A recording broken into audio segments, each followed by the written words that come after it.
Hi! Welcome to this part of my review featuring the Mythic Game Master Emulator, 2nd edition. If you haven't seen the other parts of my review, please check out the playlist in the description below. This time we are going to continue with the many variations included in this book.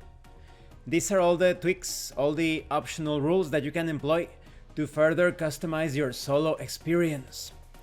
We have things such as diversifying threats. Threats often have lots of meaning packed into a single summary, and that meaning gets unpacked as you experience random events and make interpretations during your adventure. However, you can make this task easier on yourself by breaking a single thread into multiple threads, essentially unpacking its context in advance. You also have details on resolving character versus player knowledge. You have two variations, at its simplest and at its not so simple version. When Mythic is played at its simplest, the issue of character knowledge versus player knowledge is handled automatically.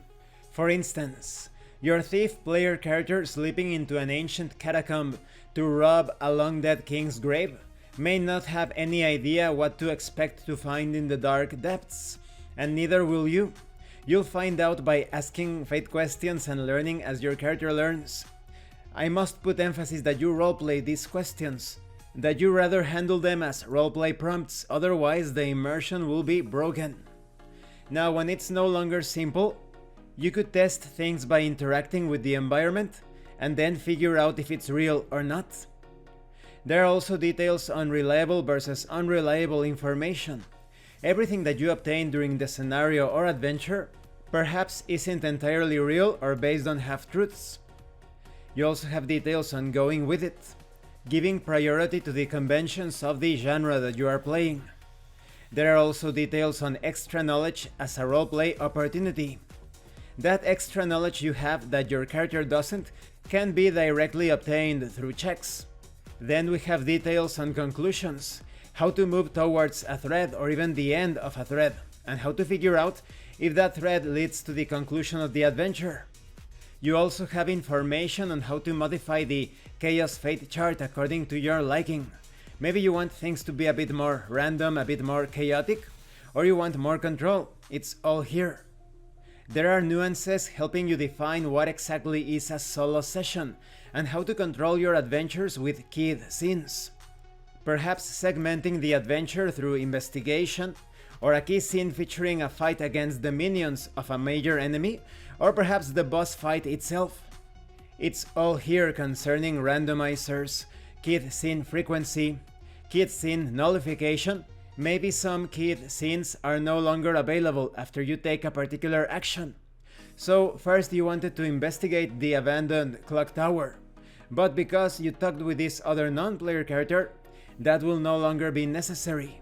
Then we have a subsection that I know many of you will love, using Mythic with prepared adventures. This is all about purchasing a module and running your player character through that module, determining the scale of the situation, the adventure features, handling one detail at a time.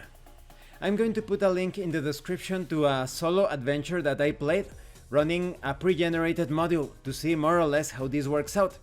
I was using the solo adventuring toolkit with that one, but Mythic can handle that as well. You have details on modifying and testing scenes. What happens when you reveal too much information at the same time while playing through a particular encounter? Perhaps you will need to change or entirely modify encounters and locations. There are also details on random events, and pretty much any other thing that could come up. Then you have information on how to handle complicated campaigns, keeping the adventure cohesion, handling peril points, and even details on how to use other Mythic products such as the Adventure Crafter, along with a few external resources and links. And this concludes this part of the review. In the next part I'm going to talk about the big example, and I'm going to give you my final thoughts on this Mythic Game Master Emulator 2nd edition book. The variations section is truly amazing. Now, I think a lot of you will be quite interested in the section telling you how to use a pre-generated module. Purchasing any sort of adventure campaign for any tabletop role-playing game and running it with Mythic by yourself with one or more player characters. I think this section is good.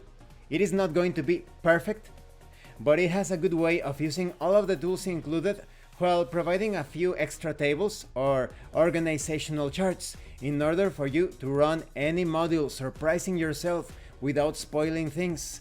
And if you run into any spoilers, you have all of the details here to make the necessary modifications or handle the consequences.